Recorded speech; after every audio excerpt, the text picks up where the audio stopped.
The first book. The Art of Thinking Big by Joseph Schwartz. Faith. Imagine that two boys study at the same school who are completely different in their behavior. The first one is called Dima. Dima is always confident in himself, he always succeeds in his studies and he believes that when he grows up, he will have a good car, a house and a job. To do this, he is looking for ways and means to achieve his goal. He signs up for additional classes on topics of interest to him and begins to develop in this area. The second boy's name is Andre. On the contrary, he is closed and always says that he will not succeed. He does not want to do anything, because he is sure that it will not be of any use. Our faith in ourselves and our actions moves us forward. And therefore, in the end, one boy will achieve his goal, and the other will remain a self-contained person. The moral of this story is that a person who thinks like a loser will lose, and as a winner, he will win. How to develop self-belief, you ask? The first is to think in terms of success, not failure. Always tell yourself that you will succeed, that you will achieve what you want and continue to go to your goal. The second.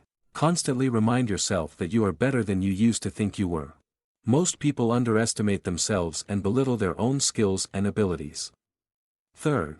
The scale of your achievements depends on the scale of faith. Set small goals and achieve minor achievements. Great success brings great goals. Excuses. Never, I repeat again, never look for excuses. What are the excuses? The first is poor health. There are people who hang all their problems on their health. It is not necessary to focus on it. The more you talk about the disease, even if it's a mild cold, the stronger it will become because of your autosuggestion. Even if you have a big illness, you should not give up life and adjust yourself to disability. Believe in yourself, you will be able to achieve everything. Nick Vuch proved this to us. You can Google about him, but this is a completely different book. The second. You need brains to succeed. Never underestimate your own intelligence and do not overestimate the intelligence of others. You can achieve everything that others have achieved. Learn to create positive psychological attitudes of your usual activities at work and at home. Look for reasons why you will be able to complete this or that task, instead of reasons for potential failure. Force your intellect to look for ways to win, not an excuse to defeat. Remember that the ability to think is much more expensive than the ability to remember data. Learn to think creatively, create new ideas, find new ways to solve problems. Third. I'm too old or I'm too young. Take your age positively. If you are young, then you still have a lot ahead of you, you can learn a lot and you have more rights to make mistakes. If you think you're too old, count how many productive years you have left. Even if you are 40 years old, remember that many people live to be 80, and you still have half a lifetime ahead of you. Spend time on your favorite thing, as you will have the desire and interest to develop further in this direction. And stop thinking, oh, if I had started many years earlier. That's what losers think. Think like this. I'll start now, my best years are still ahead. This is the style of thinking of successful people. Fourth. I'm chronically unlucky. Accept the existence of the law of cause and effect. Take a good look at what you call someone's luck, and you will see the preparation, planning and thinking style leading to success. Looking at what you consider someone's bad luck, you will see the specific reasons for failure. Do not make wishes, do not drive your brain idly in disembodied dreams of success, without taking a single step. It is impossible to achieve success by relying on luck. Success comes to those who follow its principles and improve their implementation. Do not rely on luck, promotion, victory in conflict situations, in all the good things that can happen to you in life. Luck is not meant for this. Instead, focus on developing the qualities you need to win. I evoke positive memories as often as possible. Remember the pleasant moments of your life and the things that made you feel confident. A mental monster that spoils your life can be created from almost every unpleasant thought. For example, if a girl left you, you can create a whole bunch of problems in your head, such as, nobody needs me, she left me because something is wrong in me, and so on. Do not blame yourself for failures and problems that arise. Confident actions generate confident thinking. Don't be afraid to fail at anything, just get up and start doing. So what do you need to do to feel confident? You ask. The first, sit in the front rows, and don't hide behind the backs of others. The second, when talking to someone, look into the eyes of this person, the look of a person can tell a lot. Third, walk 25% faster than usual. Remember, a sluggish step depresses you. Fourth, express your opinion. If you have any idea, or an opinion that differs from the opinions of others, express it, and do not keep it to yourself. Fifth, smile more often. By doing this, you give confidence not only to yourself, but also to please others. There are 5 ways to deal with fear. The first, action is a cure for fear. Inaction only increases fear and destroys confidence. The most difficult thing, this is to take the first step, and then everything will go like clockwork. If you want to meet a girl, do it right now, and don't pull the rubber and don't put it off for later. The second, loading your subconscious mind with only positive thoughts. Do not focus your attention on the problems surrounding you. Third, look at people from the right angle. Do not belittle or elevate someone, always communicate with a person on an equal footing. Fourth, listen to the voice of your conscience and always follow it, otherwise you may develop a sense of guilt, and this is poison for confidence. Fifth, your actions should say I'm really confident in myself. Always speak in a loud voice, do not doubt yourself a bit and do what you think is necessary, without fear of failure. The fourth point is to think big. Speak using positive words. You can say that I have already tried to do this business once and failed. Once again, no way. Or maybe I failed by my own mistake, I'll try again. Also, the market is already saturated. Just think, 75% of the market is already occupied, it's better not to get involved. To think that 25% of the market is still free, this is a great prospect. I tried to sell this product, but to no avail, no one needs it. I couldn't sell the product, but I know it's good, it just needs to be promoted. They order so little that it is unprofitable to deal with them. They order a little, let's develop a plan to convince them to order more. Competitors have all the advantages, I can't compete with them. Yes, the competition is very fierce, but none of the competitors has all the advantages. Let's think together how we can get around them. Ways to develop a vocabulary of large-scale thinking to describe your feelings. Use cheerful words that evoke positive emotions. Use bright, positive, cheerful and friendly words to describe other people. At every opportunity, compliment people, praise them to cheer them up and support them. Make compliments for your appearance, for work and achievements, for the family life of your friends. State your plans in positive terms. Say, I have good news. We have a brilliant opportunity, and people will be happy to take up the job. But if you say whether we want to or not, but we have to do it, a gloomy picture will appear before the inner eye of the audience, and the attitude to work will be appropriate. You are able to see the perspective for the reality for the future. A person who thinks big teaches himself to see not what is, but what can be. Imagine that we have land and rural housing, which is rather dilapidated and does not look too attractive.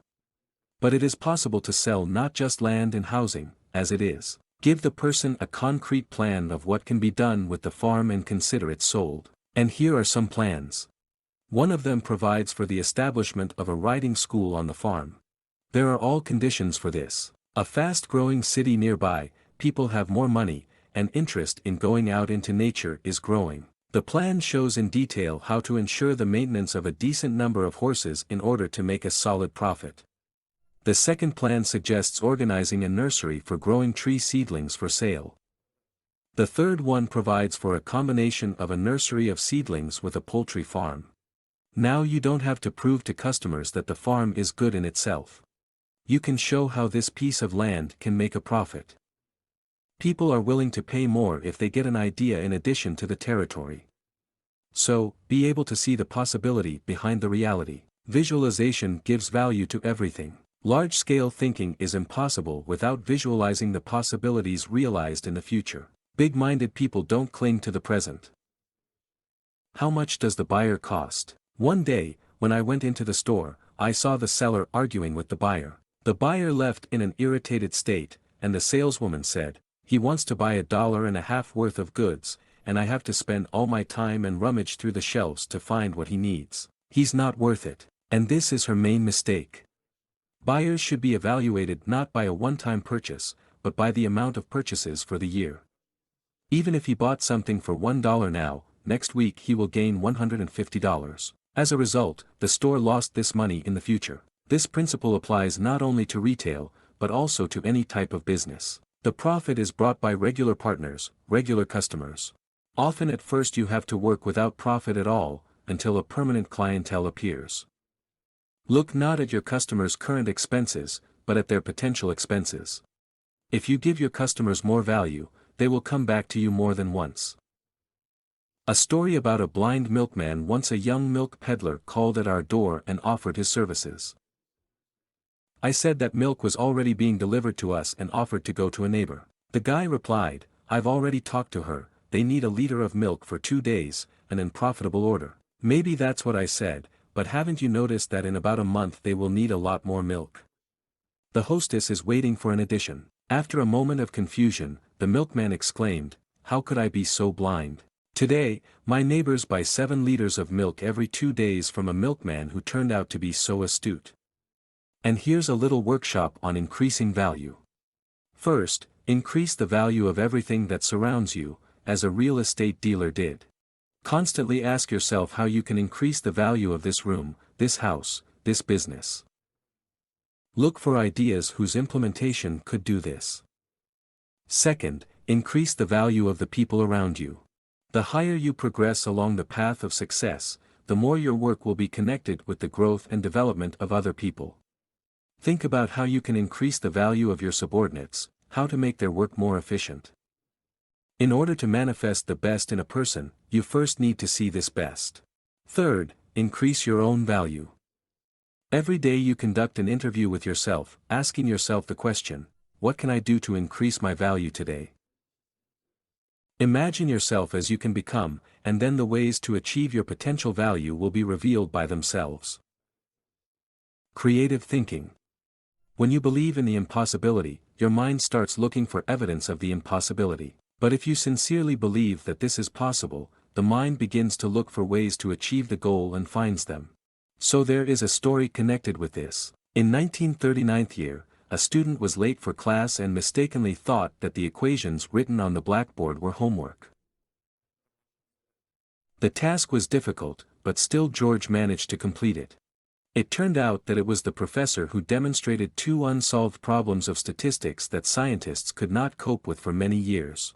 Due to the complexity, Danzig was a little late with the delivery of the work and was sure that he would be scolded for it. There is a very interesting plan to generate new ideas. During the week, you can write down all the ideas that came to your mind about your business.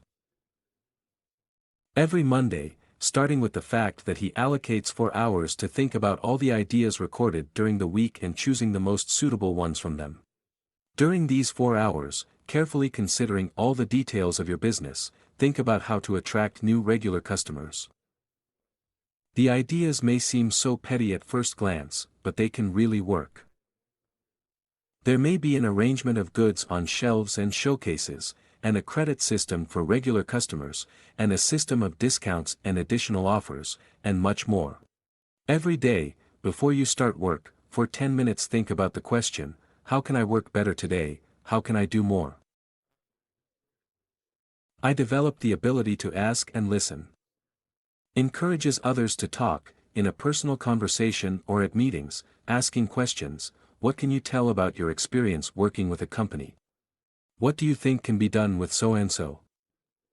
What do you think is the problem here?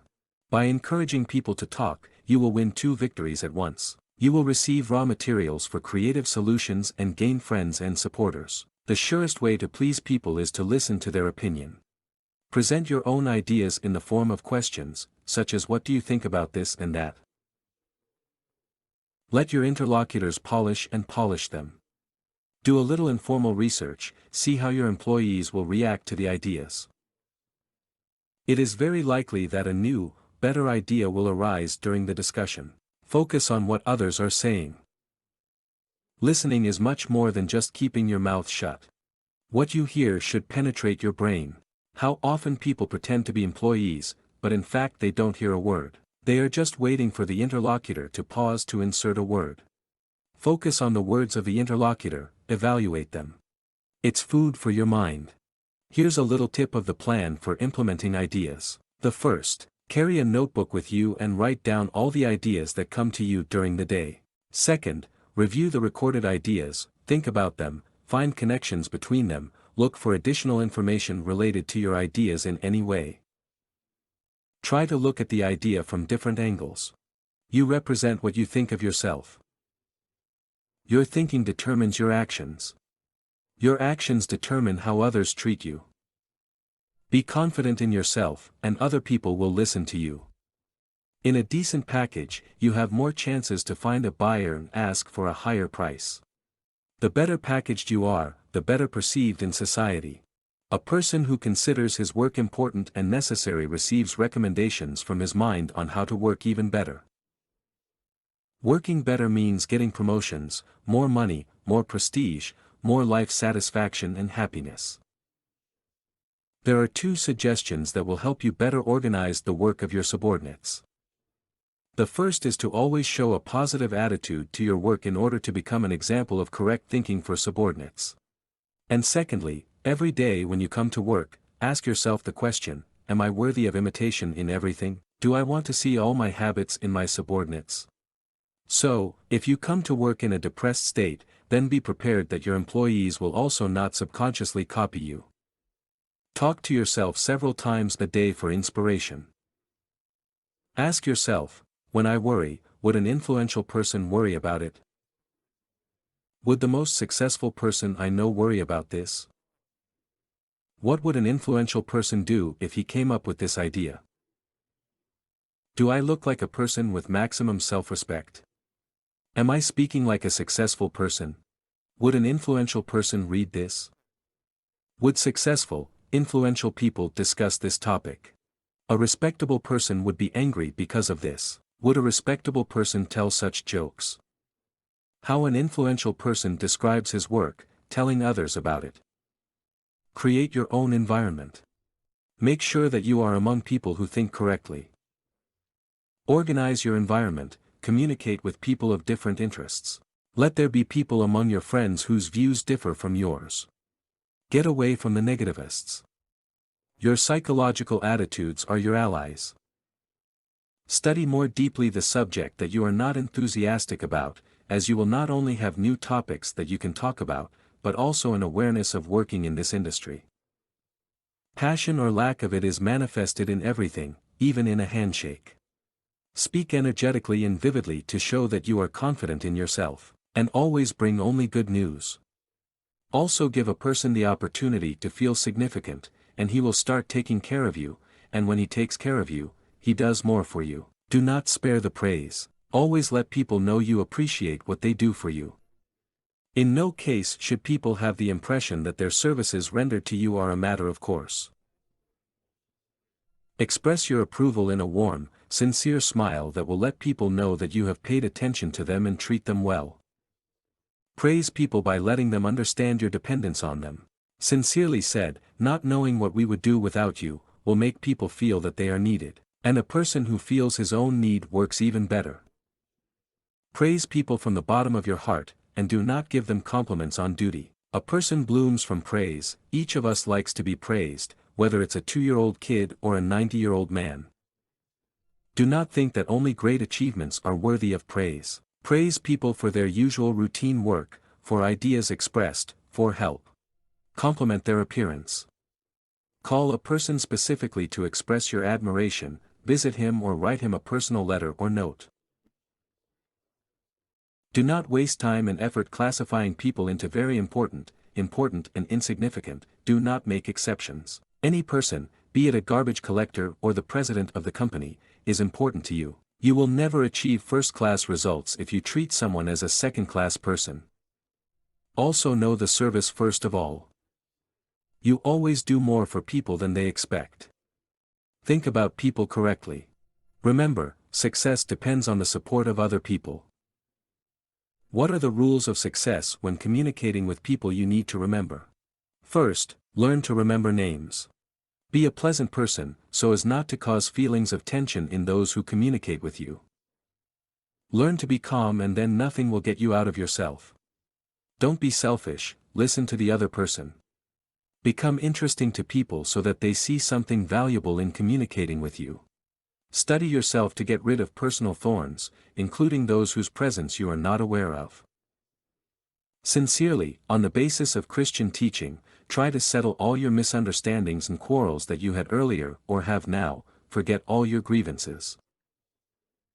Show good relations to people in practice until you do it sincerely and sincerely. Always find words, congratulations on someone's achievements. Show sympathy for those who are upset or disappointed. Strengthen people's fortitude and support them, and they will sincerely love you. Develop a habit of acting. Use the principle of mechanical actions to perform simple but unpleasant tasks at work or at home. This also applies to everyday household chores. Do not think about how unpleasant it is, and immediately get down to business, without postponing for later. And use the mechanical startup method to find ideas, create plans, solve problems, and other mental creative activities. Don't wait for inspiration to come, but bring it. So, for example, writers, not knowing what to write everything in a row until they come up with any ideas. The motto, starting right now, should always be with you. Never put anything off for later. Always take the initiative in your own hands. Remember that ideas by themselves do not bring success. Ideas have value only when they are followed by actions. Through action, get rid of fear and gain confidence. Do exactly what you are afraid of, and the fear will disappear. Try and make sure. How to turn defeat into victory. Learn a lesson from defeat, draw the necessary conclusions, and then look back at your failure and smile. Be constructively self-critical. Look for your shortcomings, weaknesses, and work on their correction. This is the path to professionalism. Stop blaming fate. Study each failure to determine its cause. Shifting the blame to fate, you will not make your life one iota better. Combine perseverance with ingenuity. Do not deviate from the goal, but do not bang your head against a stone wall. Try new ways to solve the problem, experiment. Remember that in any situation there are advantages, find them. This is the best way to overcome despondency. Remember that a loser is a person who has made a mistake, but is not able to benefit from it. Grow together with your goals. How do I see myself in 10 years? Take a pen and a notebook and write down your 10-year plan. For example, a job 10 years later. What level of income do I want to have? What degree of responsibility do I want to take on? What degree of influence do I want to have? Or a house 10 years later? What standard of living do I want to provide for myself and my family members? Which house do I want to live in? How do I want to spend my vacation? What kind of financial support do I want to give my children at the beginning of their life together? Social relations. What friends and acquaintances do I want to have? Which social groups do I want to join? What role do I want to play in the life of the neighborhood in which I live? What worthy things do I want to do for people? And believe me, when you write your 10-year plan, you will strive to ensure that it is fulfilled. Well, at the end, I give you a 30-day self-improvement plan. It consists of 5 points. The first point is to get rid of the following habits. Stop procrastinating. I can't use negative words. Watch TV for more than 60 minutes a day, and it's better not to watch it at all, and stop gossiping.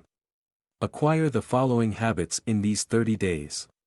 Don't leave the house in the morning without tidying yourself up. Make a plan for the next day in the evening, making well-deserved compliments to people at every opportunity, and say kind words.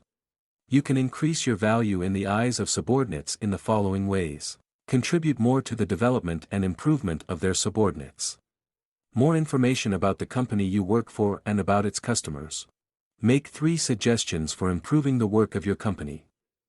Increase your value in the eyes of your family members. Express gratitude for everything your spouse does for you, for what was previously taken for granted. 1 day a week to arrange something special for your family. Devote 1 hour a day entirely to communicating with your family. And of course, most importantly, contribute to your professional and personal growth. This can be done in the following ways. Spend 2 hours a week reading literature on your profession. Of course, you can do this much more often. Read 1 book a week on psychological self-help and self-development. Meet and establish contacts with 4 new people. Well, spend 30 minutes a day in quiet reflection, think about your work, family, how you will live on, what you will do, and so on. Hi there. If you liked it, and I know you liked it, put a like under this video, subscribe to the channel and leave in the comments the title of the book that you would like to listen to in 30 minutes. Thanks, bye.